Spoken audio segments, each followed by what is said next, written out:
If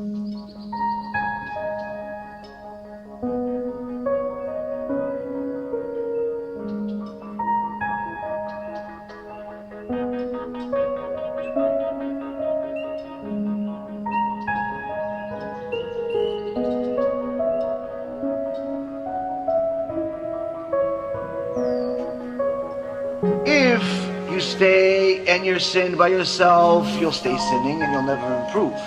But if you do not remember the sin, if you do not remember the mistake that was made as a nation, you will never do Teshuvah. You will never get out of your own way. You'll never rebuild the Beit HaMikdash.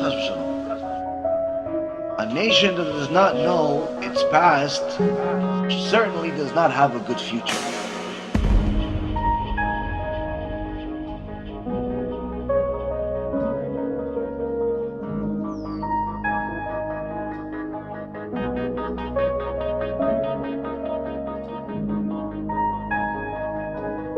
A nation that does not connect to its past certainly does not have a future. This is why, Rabotai Yekarim, it's our obligation to learn the details of our past. What happened 1950 years ago? What happened 2400 years ago? What happened 70 years ago? Because that's the only way that we're going to have an idea about who Hashem really is, and that He's not our friend, He's not a puppy, He's not a some thing that just is supposed to work for us. And this was the mistake that Adam HaRishon made. The first sin, when the serpent came and said, no, listen, Hashem doesn't want you to touch the tree. Touch it. See, I touched it. At that moment, the serpent convinced Chava that Hashem is just there to give you stuff. Why? Tree, of course. Why? He's telling you not to touch this tree? No, look, I can touch the tree. Why? It's all about touching the tree, not touching the tree. Eat the tree, don't eat the tree. It's just about that. It's not about Hashem said, therefore don't do it. Hashem said, therefore do it. He completely removed the reality from the situation. It all became about the fruit. It all became about getting stuff from Hashem. Unfortunately, Rabotai Yekarim, this is what's happening today. We have a generation of people that believe that the relationship that we're supposed to have with Hashem is based on stuff. Stuff we're supposed to get from Hashem. I pray, so therefore Hashem will give me stuff. I do mitzvot, so therefore Hashem will give me stuff. If He doesn't give me stuff, then why should I pray then? Why should I pray? Because He's not going to give me stuff. Therefore, if your relationship with HaKadosh Baruch Hu is based on stuff, I do it, therefore He's going to give me stuff. And if He doesn't give me stuff, therefore I'm not really going to want to do it.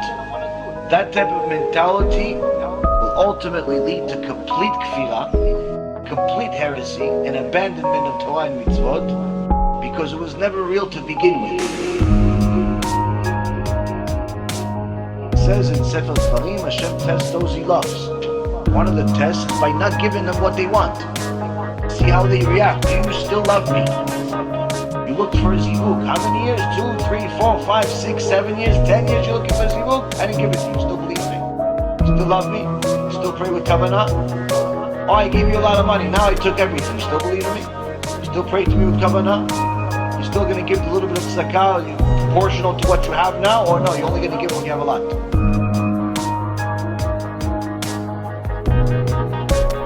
A nation that does not connect to its past certainly does not have a future.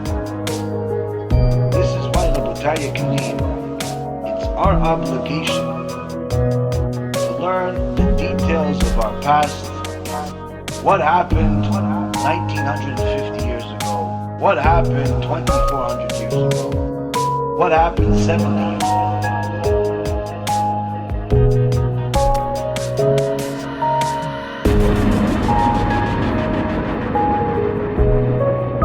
HaKadosh Baruch Hu does not want to punish us. How could it be? People say, where was God during the Holocaust? What do you mean? He's the one that did it. So what do you mean? You just said God doesn't want to punish. He doesn't want to punish. So what happens? So how does this work? This is the verse that explains it.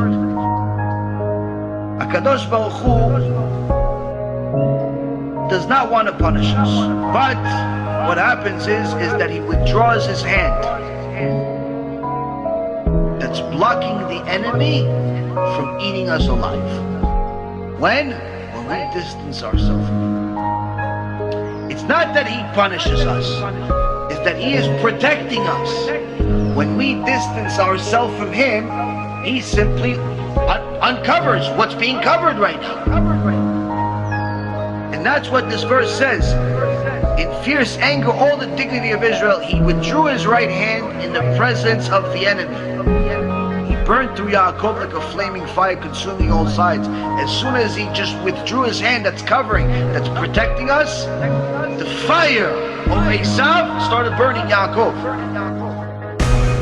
The minute that we forsake HaKadosh Baruch Hu, Hashem says, okay, so each time you do something, I'll uncover more, I'll uncover more, I'll uncover more. He doesn't do it all at once. He gives us warning signs, but if we don't get the warning signs, it gets worse.